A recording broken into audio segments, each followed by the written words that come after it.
Hey everybody, just want to share with you guys a fix I found for a Nakamichi CD Player 2, but it would also apply to CD Player 1, 2, and 3 and MB 1, 2, and 3. Now, I previously showed in the previous video, how to test a laser, and I tested the laser in this and found the laser to be good, but at the end of the video I mentioned that it was likely going to be in the RF section, which is the next step from the laser. And so I went through the RF section, tested all the capacitors. They all measured basically like new caps, with the exception of this one. And this one is a 47 microfarad. I don't know the voltage. It's pretty low voltage, but not 47, 0.47, less than 1 microfarad. It's a really small one, 0.47 microfarads. And the ESR on this was just completely open. Now, it passed the capacitance test, surprisingly, so if you're using a capacitance tester, it's probably a wake-up call because capacitance testers miss a lot of stuff like this. The ESR is actually more important on little caps like this. It was completely open. And so I replaced that, and, it works fine now. Matter of fact, it works so good when I compared it to the MB1, and the MB1 is a step ahead of this. It's a discrete unit. It sounded better than the MB1, so that got me to thinking that maybe the MB1 had a marginal cap, that was affecting the RF signal, because the RF signal, you go from the lasers to the RF signal, then to the rest of the tracking circuits and all that, but, this is the beginning stages here, so if it was affecting the RF signal, maybe it's not getting a very clean eye pattern. I couldn't confirm that because my scope's on the brink right now, but it may have been affecting the eye pattern enough to cause the sound quality not to be so great. And so I pulled it on my MB1, and it had an ESR of about 20. And, that's working, but it's very marginal. It should have probably been around 12 to 15 or something like that. So I pulled it from the MB1 and replaced it, and now it just sounds fantastic. It brought it back. So evidently, this is a pretty common problem now. I worked on these more maybe 10 years ago, and I didn't see that many problems with this back then. I found one that had a bad RF section, but it was the IC. And so, this is evidently must be a pretty new problem, and maybe it's a common problem. But so now it may be better to look at the RF section more so than the laser. It seems to be more likely, and so that ended up being it. And I'll show a picture of it's actually this capacitor right here is the problem. Let me put a little more light on the subject. This is the capacitor here.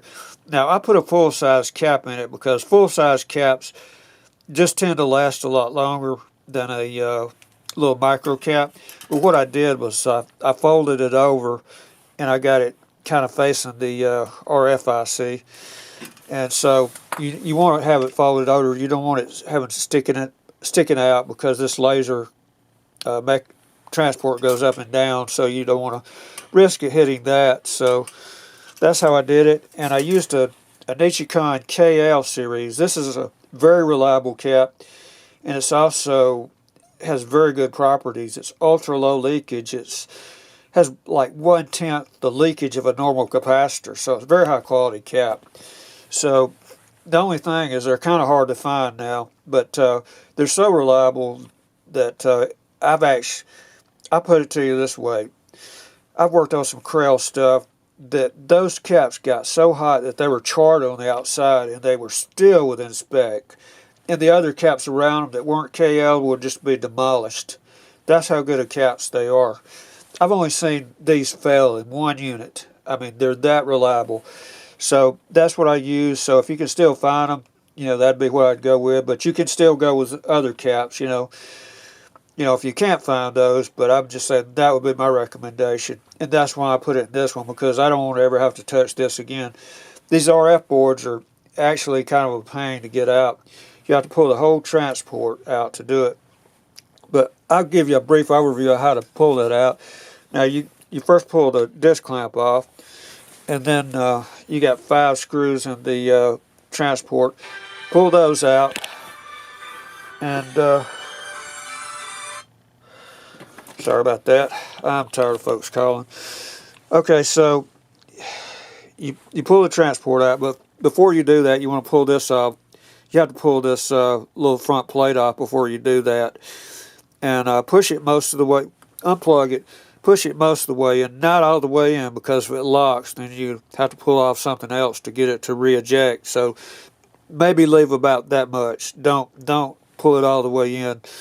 So then once you get the screws out, you can pull this out, and then what you have to do is you start on this side, and of course you have to unplug all this, and then once you have this out, you have to remove this. There's 2 screws on the bottom, and then there's 2 screws up under here that are kind of difficult to access this, but there's this circuit board is held in by 2 screws on this side. It's very tedious to do, but once you get, and there's also some cables underneath that are taped down. You'll have to untape them and release the slack in those, and you'll also have to pull these cables from the back of the laser. And you pull, it's like I say, it's quite a job to pull it out. So you may only want to do this if you're having a problem, just because some people might not be able to get it back right. But so you do that, and then you replace what you want to replace, and then.